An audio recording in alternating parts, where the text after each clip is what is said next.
Assalamualaikum warahmatullahi wabarakatuh. Perkenalkan, nama saya Ninda Rahman Nurul Iza dengan NIM 2302064. Teman saya Adinda Oktaviani dengan NIM 2302014. Risma Adelia Yuningsi dengan NIM 23016.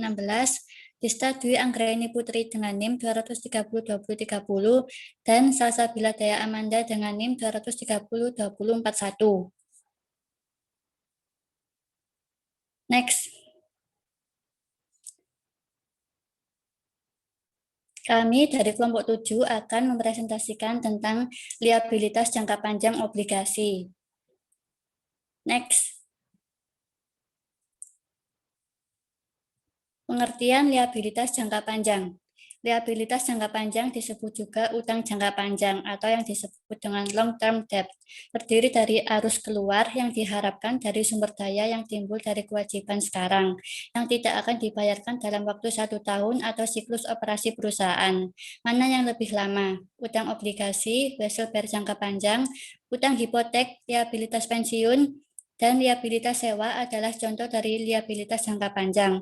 Utang jangka panjang memiliki berbagai perjanjian dan batasan yang melindungi kreditor dan peminjam indentur atau perjanjian biasanya mencakup jumlah yang disetujui untuk diterbitkan, suku bunga, tanggal jatuh tempo, call, provisions, properti yang dijaminkan, persyaratan dana pelunasan obligasi, pembatasan modal, kerja, dan dividen, dan batasan mengenai asumsi tambahan utang. Meskipun tampaknya perjanjian ini memberikan perlindungan yang memadai kepada pemegang obligasi jangka panjang, banyak juga pemegang obligasi mengalami kerugian yang cukup besar ketika perusahaan menambahkan lebih banyak utang lagi ke struktur modalnya. Pengertian obligasi.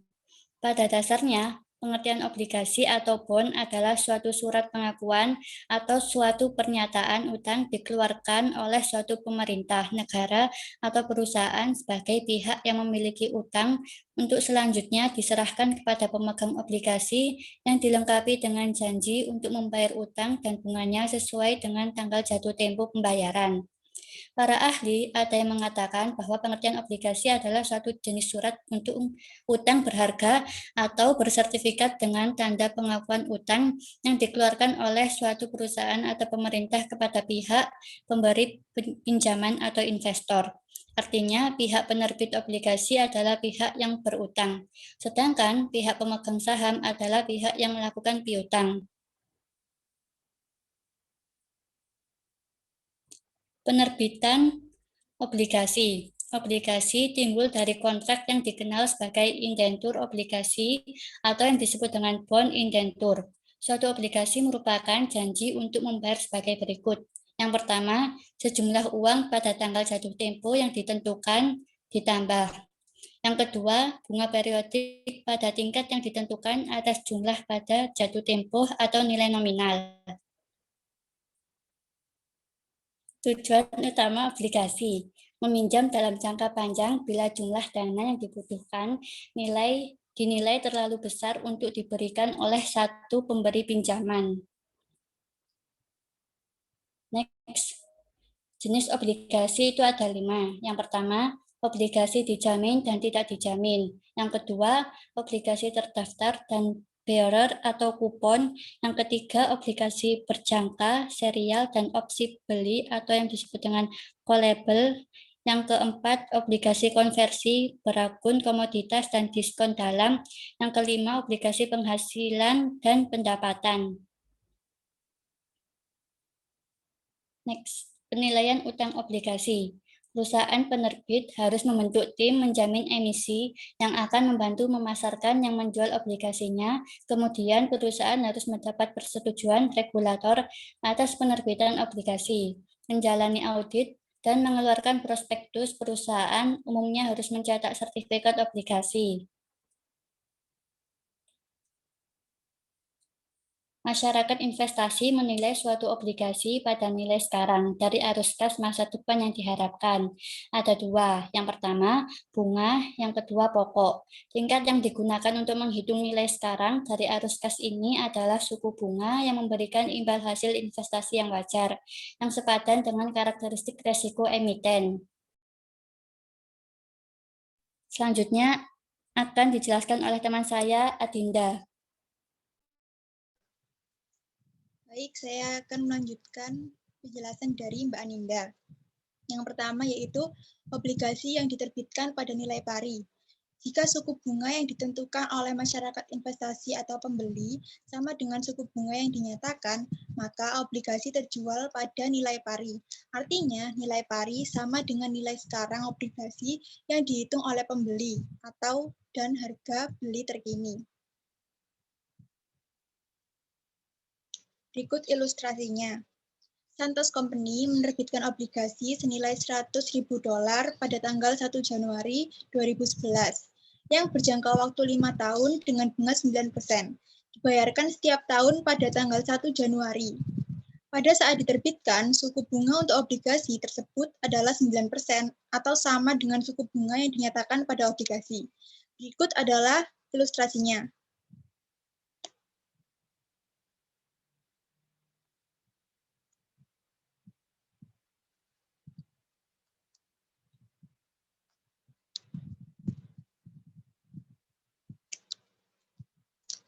Next.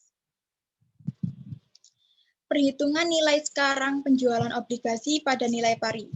Arus kas pokok dan bunga aktual didiskontokan pada nilai 9% selama 5 periode.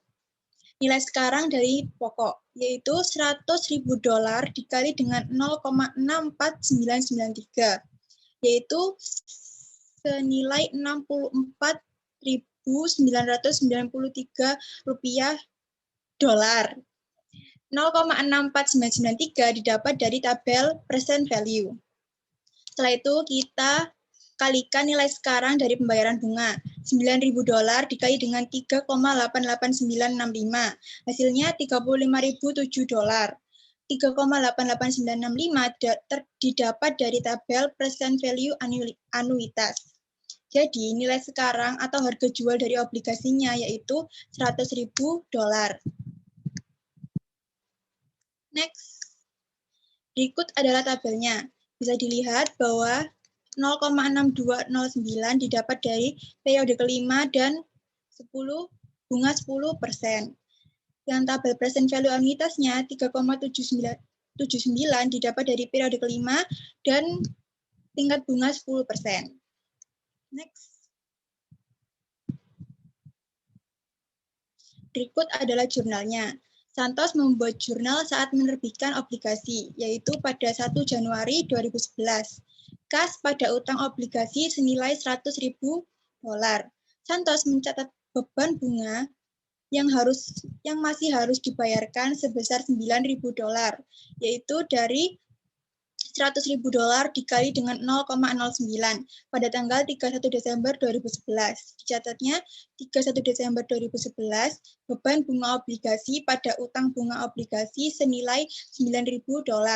Santos mencatat pembayaran bunga tahun pertama, yaitu dicatat pada 1 Januari 2012, beban bunga obligasi pada utang bunga obligasi senilai $9.000. Berikut akan dijelaskan oleh rekan saya, Risma. 2. Obligasi yang diterbitkan pada diskonto atau premi. Jika suku bunga yang ditentukan oleh masyarakat investasi atau pembeli berbeda dari suku bunga yang dinyatakan, maka nilai sekarang dari obligasi yang dihitung pembeli atau dan harga beli terkini akan berbeda dari nilai nominal obligasi. Selisih antara nominal dan nilai sekarang obligasi menentukan harga aktual yang dibayarkan pembeli untuk obligasi tersebut. Selisih ini adalah diskonto atau premi sebagai berikut. Jika obligasi dijual kurang dari nilai nominal, maka obligasi tersebut dijual pada diskonto atau diskon. Yang kedua, jika obligasi dijual lebih besar dari nilai nominal, maka obligasi tersebut dijual pada premi atau premium. Suku bunga yang benar-benar diperoleh obligasi disebut yield efektif atau suku bunga pasar. Jika obligasi dijual pada diskonto, yield efektif melebihi suku bunga yang dinyatakan. Sebaliknya, jika obligasi dijual pada premi, yield efektif lebih rendah dari suku bunga yang dinyatakan.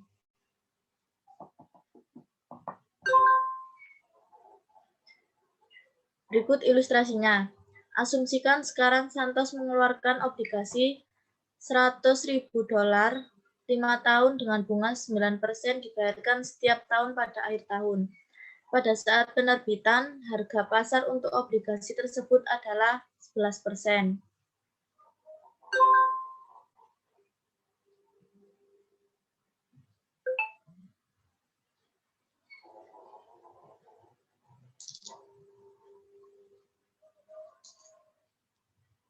Arus kas pokok dan bunga aktual didiskontokan pada tingkat 11% selama 5 periode.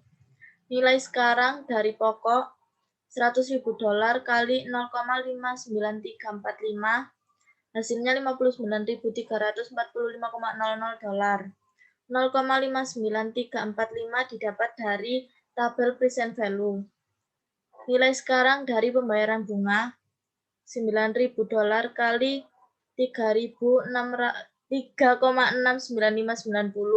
hasilnya $33.264,10.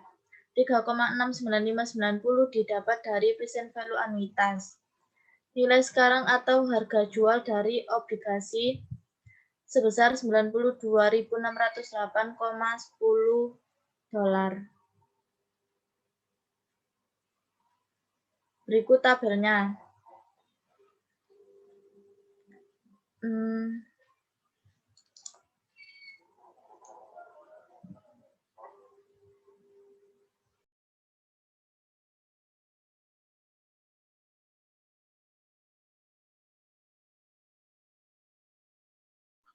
Selanjutnya akan dijelaskan oleh teman saya, Salsa.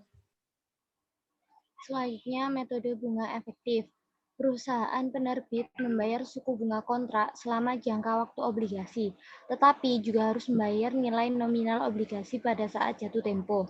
Jika obligasi diterbitkan pada diskonto, jumlah yang dibayarkan pada saat jatuh tempo akan lebih besar dari jumlah saat penerbitan.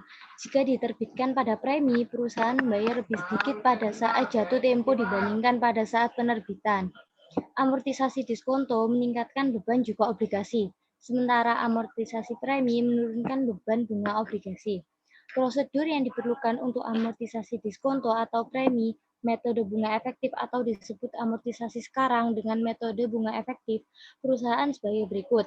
Yang pertama, menghitung beban bunga obligasi terlebih dahulu dengan mengkalikan nilai tercatat dikurangi nilai buku dikurangi dari obligasi pada awal periode suku bunga efektif. Yang kedua, menentukan amortisasi diskonto atau premi obligasi berikutnya dengan membandingkan beban bunga obligasi dengan bunga atau kas yang dibayarkan. Berikut ilustrasinya. Evermaster menerbitkan obligasi senilai $100.000 dengan tingkat diskonto 8% pada 1 Januari 2011 dan jatuh tempo 1 Januari 2016 dengan bunga dibayarkan setiap 1 Juli dan 1 Januari. Investor memerlukan tingkat efektif bunga sebesar 10%. Hitung hasil obligasi.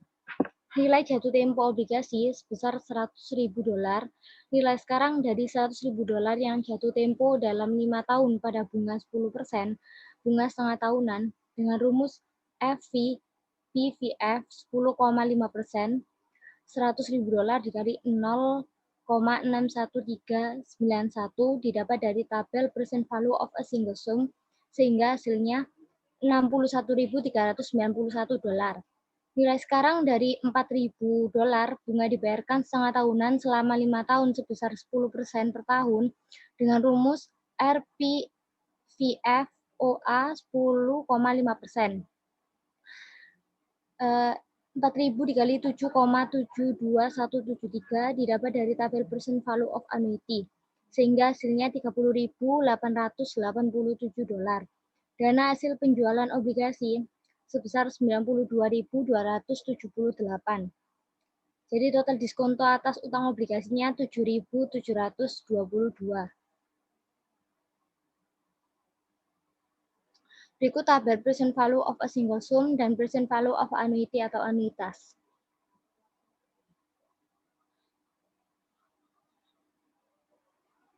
Next. Selanjutnya, untuk membuat amortisasi, hal pertama yang dilakukan adalah membuat tabel amortisasi. Tabel amortisasi tersebut terdiri dari 5 komponen. Yang pertama yaitu tanggal, kas dibayarkan, beban bunga, diskonto, diamortisasi, dan terakhir jumlah tercatat obligasi. Dimulai pada tanggal 1 Januari 2011, pada tanggal 1 Januari 2011, kas dibayarkan, beban bunga, dan diskon diamortisasi belum ada. Sedangkan jumlah tercatat obligasi senilai $92.278. Selanjutnya, pada tanggal 1 Juli 2011, di sini kita mengisi kolom kas dibayarkan.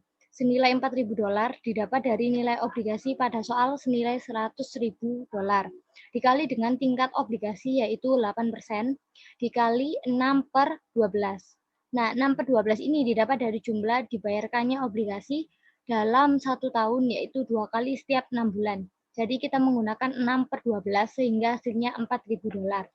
Untuk beban bunga senilai $4.614 didapat dari jumlah tercatat obligasi senilai $92.278 dikali dengan tingkat yield yang ada pada soal yaitu 10% dikali dengan 6/12 sehingga hasilnya $4.614. Untuk diskon diamortisasi senilai $614 didapat dari beban bunga sebesar $4.614 dikurangi dengan kas dibayarkan sebesar $4.000. Selanjutnya, jumlah tercatat obligasi pada 1 Juli 2011 senilai $92.892 didapat dari jumlah tercatat obligasi sebelumnya ditambah dengan diskonto diamortisasi.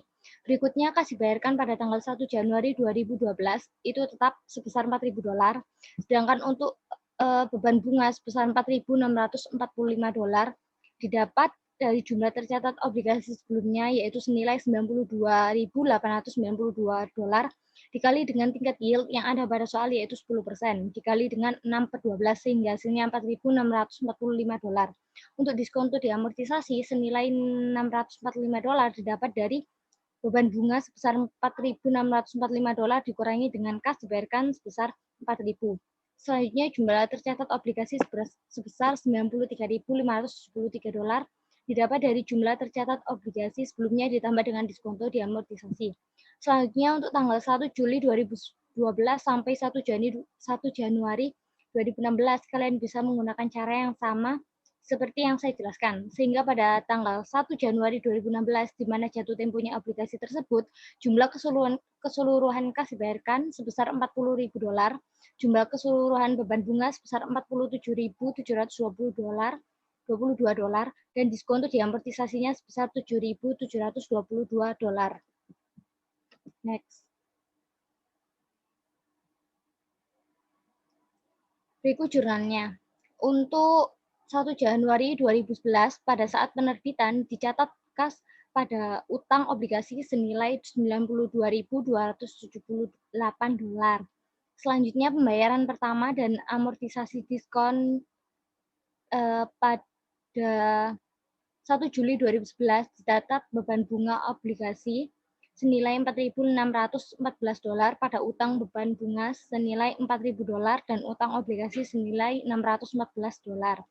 Selanjutnya mencatat bunga akrual dan amortisasi atas diskon pada tanggal 31 Desember 2011 dicatat beban bunga obligasi senilai $4.645 pada utang beban bunga senilai $4.000 dan utang obligasi senilai $645. Slide selanjutnya akan dipresentasikan oleh Mbak Dista.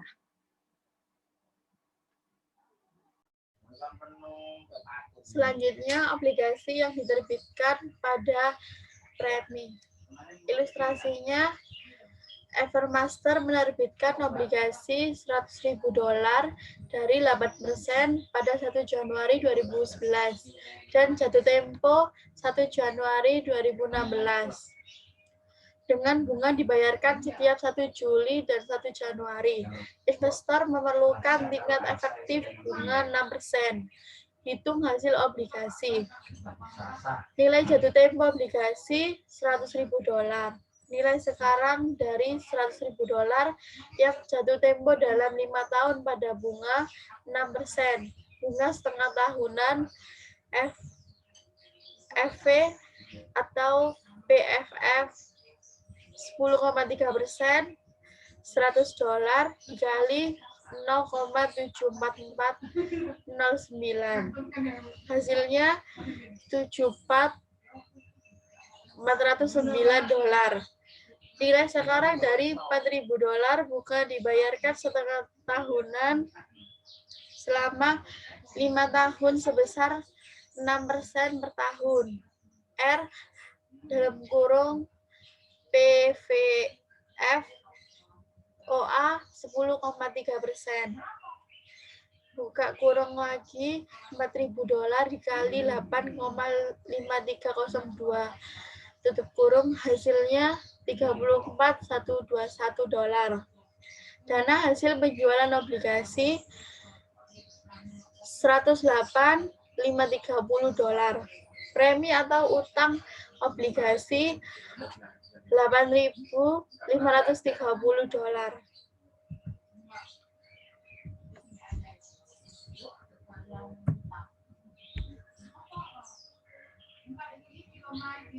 Baik. Hasil tadi yang 74409 tersebut dari present value of satu atau present value of a single sum. Terdapat pada kolom 3% periode 10.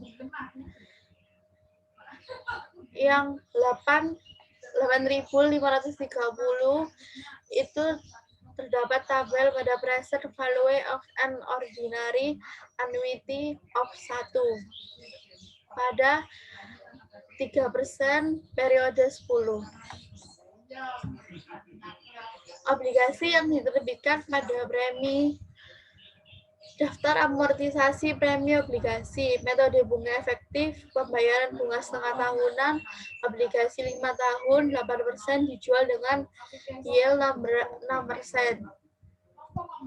Tanggal 1 bulan Januari 2011, terdapat jumlah tercatat obligasi $108.530.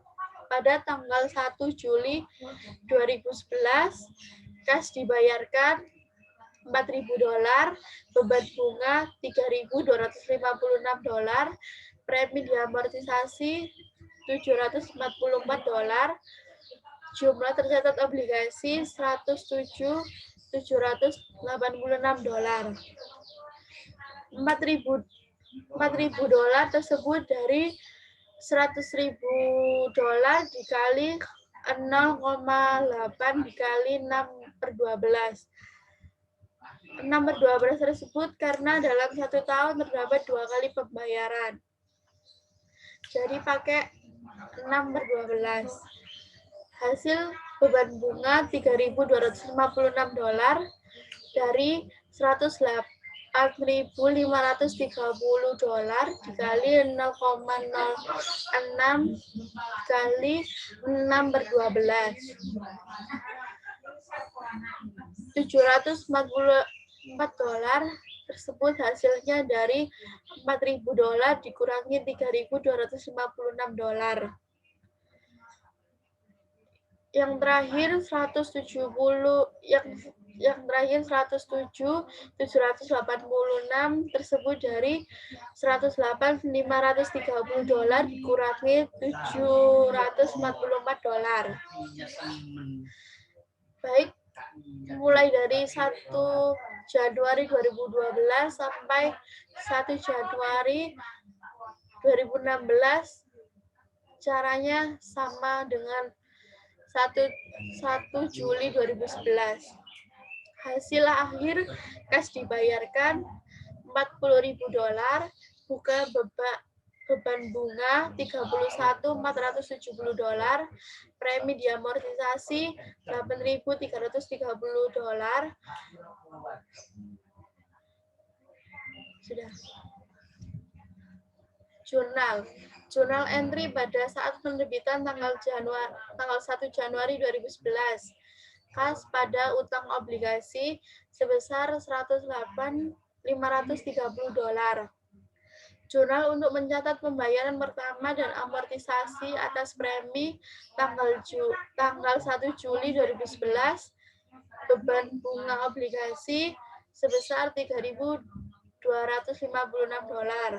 utang obligasi $744, ada kas sebesar $4.000. Terima kasih. Demikian presentasi dari kelompok kami. Apabila ada salah kata, mohon maaf. Wassalamualaikum warahmatullahi wabarakatuh.